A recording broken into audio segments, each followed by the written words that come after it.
Bonjour à tous, bonjour à toutes. Je tenais à faire une petite vidéo aujourd'hui qui va pas durer très longtemps. C'était sur comment prier pendant 1 heure à peu près de temps en fait. Parce que avant moi j'étais quelqu'un qui n'arrivait pas à prier plus d'1 heure en fait. J'arrivais à prier peut-être 20, 15, 20, 30 minutes maximum. Mais j'arrivais pas à passer le cap d'1 heure. Après ce qui est important c'est pas le temps c'est pas vraiment le temps durant lequel vous allez faire votre prière, c'est vraiment la requête en fait que vous allez faire. Mais en fait, je me suis inspirée, je m'étais inspirée d'une vidéo que j'avais regardée sur internet en fait. C'était le fondateur du site, c'est un site français, Top Chrétien, il me semble, ouais.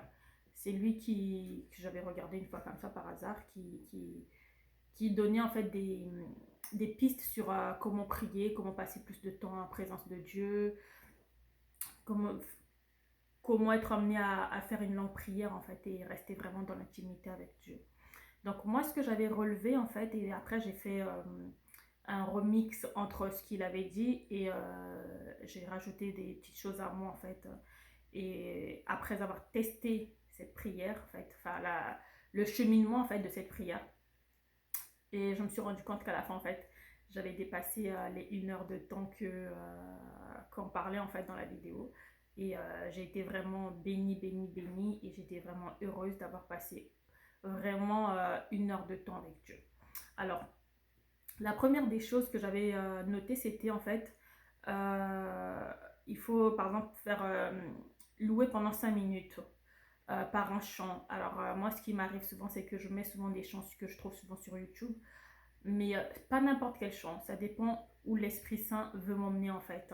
Ça dépend de ton état d'humeur, ça dépend si t'es joyeux ce jour-là, si t'es triste, si t'es fatigué. Il y a des chants qui nous inspirent un peu plus chaque jour et selon notre humeur. Donc, vous pouvez mettre un chant ou deux chants enfin, pendant 5 minutes. Après, si vous dépassez les 5 minutes, c'est pas grave, tant mieux. Donc, vous louez pendant 5 minutes. Après ça, vous passez 5 minutes à faire des attributs de Dieu, en fait, à donner des attributs à Dieu. Moi, ce que j'avais noté, par exemple, mon Dieu, que tu es grand, Dieu, tu es puissant, tu es magnifique. Enfin, tu donnes vraiment plein d'attributs par rapport à ce qu'il a fait dans ta vie. Une fois que vous êtes vraiment dans l'intimité, vous allez voir que c'est fluide en fait. Vous n'avez pas besoin de réfléchir à ce que vous allez dire. Vous n'avez pas besoin d'écrire votre prière sur une feuille. C'est vraiment, vous vous laissez vraiment guider par l'Esprit Saint. Après ça, vous passez encore 5 minutes. euh, donc vous éteignez la musique, vous méditez et vous passez 5 minutes à lire la Bible. Moi au départ ce que je faisais c'est que je lisais un chapitre de la Genèse, un chapitre du Nombre, un chapitre des Psaumes et un chapitre des Proverbes. Et à la fin de ça en fait je fermais ma Bible, je méditais et j'écrivais ce que j'avais retenu dans chaque chapitre. Et c'est vrai que vous écrivez pas mot à mot, mais vraiment ce que vous avez retenu, ce qui revient vraiment dans chaque chapitre, vous l'écrivez sur un bout de feuille en fait. Et après ça, vous adorez Dieu pendant 5 minutes encore. Après ça, vous écoutez, vous, vous, vous méditez encore pendant 5 minutes. Euh, voilà. Donc après, on arrive à l'étape où en fait, je l'avais dit au prix avant, en fait, vous écrivez tout sur un bout de feuille. Donc ça fait 5 minutes à louer Dieu, 5 minutes à attribuer des attributs à Dieu, 5 minutes à lire un passage de la Bible. Après ça, vous adorez de nouveau Dieu pendant 5 minutes. Vous vous écoutez, vous éteignez la musique, vous vous écoutez, vous méditez. Et après ça, vous écrivez tout sur un bout de feuille, tout ce que vous avez retenu, tout ce qui vous intrigue en fait. Et après ça, vous présentez les besoins des personnes qui vous tiennent à cœur, votre famille, des amis, priez pour les malades du monde entier, priez pour le monde, priez pour les âmes perdues. Vous demandez ce que vous voulez. Et après ça, vous présentez vos besoins pendant 5 minutes. Alors, après avoir prié pour le monde, vous enfin pour le monde, la famille, tout ça. Vous présentez vos propres besoins à vous. Qu'est-ce que Dieu veut qu'il fasse pour vous en fait. Voilà. Ou alors vous pouvez juste aussi juste lui remercier. Juste lui dire merci pour cette journée, merci pour tout ce qu'il fait, merci, tout ça. Euh, Soit vous faites des requêtes, soit vous le remerciez, soit vous asseyez avec lui en sa présence et voilà, vous dites juste merci pour tout, pour le souffle de vie par exemple. Et après ça, euh, vous relouez avec un chant pendant 5 minutes. Et moi j'avais rajouté aussi à la fin, c'est la repentance. Vous repentez à la fin en fait. Donc ça, quand j'avais fait mon calcul, soit vous faites 5 minutes pile poil, 5 minutes, soit vous faites 1 heure pile poil, ça vous pouvez faire au-delà de 1 heure. J'avais trouvé une deuxième technique aussi de méditation pour passer plus de temps en présence de Dieu et pour ne pas faire des prières à répétition, comme des fois on nous apprend souvent. C'est que j'ai développé une nouvelle technique, c'est que pour vraiment être en communion avec Dieu, vous commencez déjà à le louer. Vous mettez des chants, vraiment des chants qui vous inspirent. Moi, des fois, ça m'arrive de mettre au moins 4 ou 5 chants avant vraiment d'être dans la présence de Dieu, en fait. Si ça vous arrive d'avoir un seul chant, tant mieux. Mais il y a des gens pour lesquels il leur faut plus de temps, vraiment de se concentrer, de s'humilier vraiment dans sa présence. Donc ça, vous mettez des chants, vous louez, vous louez, vous louez. Jusqu'à ce que vous sentez vraiment que les pensées qui vous empêchent de vous concentrer, parce que ça peut vous arriver pendant que vous êtes en train de louer, une pensée, ah oui, mais va faire à manger, ou va faire le ménage, ou quelque chose, ah oui, va faire quelque chose qui vous tient à cœur. En fait, c'est tout ça, les idées négatives, en fait, qui vous empêchent vraiment être en communion avec Dieu, qui vous empêchent vraiment aller de l'avant, qui vont vous... J'appelle ça des parasites, en fait, de la prière. Et donc, du coup, pour trouver un bon moment, pour trouver une bonne concentration, pour être vraiment en intimité avec Dieu, donc vous commencez par la méditation, la louange, non, d'abord pas la méditation, mais plutôt la louange, louer, louer, louer, louer, louer, jusqu'à ce que vous soyez rempli de l'Esprit Saint.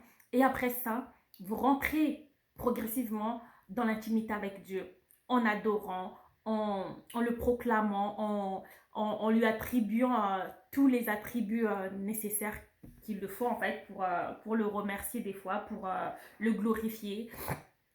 Et une fois que vous êtes vraiment dedans, là, je peux vous garantir qu'une fois que vous êtes baigné dedans, tous les parasites, vous les entendez plus.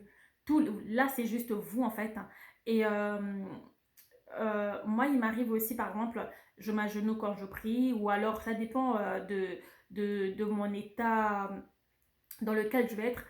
Des fois, je marche dans ma chambre en proclamant, vraiment en proclamant haut et fort. Des fois, je m'agenouille, des fois, je m'allonge. Mais quand je prends vraiment autorité, c'est vraiment haut et fort que je me lève, que je tape, que je... Enfin, voilà. J'espère que vous allez pouvoir réussir à faire cette épreuve-là, en fait. Une fois que vous avez fini de proclamer, de louer, de glorifier, de faire votre requête, là, vous pouvez vous asseoir et ouvrir la Bible. Alors là, on éteint la musique quand on lit la Bible, on éteint la musique et on rentre vraiment, euh, on lit vraiment la parole de Dieu. Et avant de lire la parole de Dieu, il est aussi bon de demander le discernement afin que Dieu puisse nous ouvrir les yeux, le cœur, l'esprit nécessaire pour pouvoir, afin que son message s'installe vraiment en nous, afin qu'on puisse vraiment comprendre ce dont on veut lire. Ça ne veut pas forcément dire que à chaque jour que vous allez lire la Bible, vous allez la comprendre. Non, pas forcément. Moi, des fois, ça m'arrive de lire la Bible et j'ai pas compris, même si j'ai demandé le discernement, il m'arrive de ne pas comprendre. Mais c'est quand même très très important de demander à Dieu de comprendre ce dont on va lire en fait et qu'on lise pas comme des brebis égarées en fait, qu'on ait vraiment le discernement et qu'on comprenne vraiment la parole de Dieu. Et après avoir lu la parole de Dieu, on médite. On ferme les yeux, on médite, afin que l'Esprit Saint nous révèle ce dont on a lu en fait, et par rapport à sa vie, par rapport aux épreuves de la vie, que ça soit vraiment en lien en fait avec ce dont vous venez de lire et que vous compreniez vraiment ça en fait. Donc, et dans les deux étapes en fait de prière, j'avais remarqué que quand je suis vraiment, euh, à fond, bah, je dépassais vraiment les 1 heure. Mais il faut vraiment se donner le temps, il faut vraiment demander à l'Esprit Saint de, de nous oindre en fait, de nous couvrir et de nous donner le discernement et d'être vraiment en présence de Dieu, parce que c'est pas un exercice facile.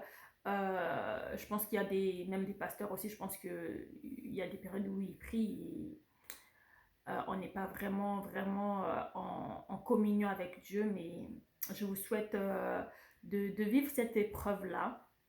Moi, je la vis pas tous les jours, je dirais pas tous les jours, mais je la vis quand je suis vraiment en communion avec Dieu, quand je suis vraiment posée, que je fais vraiment ma prière, et bah, je dépasse les 1 heure. Donc, c'est pas facile, mais c'est possible. Si j'ai réussi, vous pouvez réussir aussi. Donc, voilà le message d'aujourd'hui. J'espère que vous allez bien et que la fin du confinement va pas tarder. Je l'espère, je le crois en tout cas. Et je vous dis à bientôt. Bonne journée à vous. Bye. Bisous.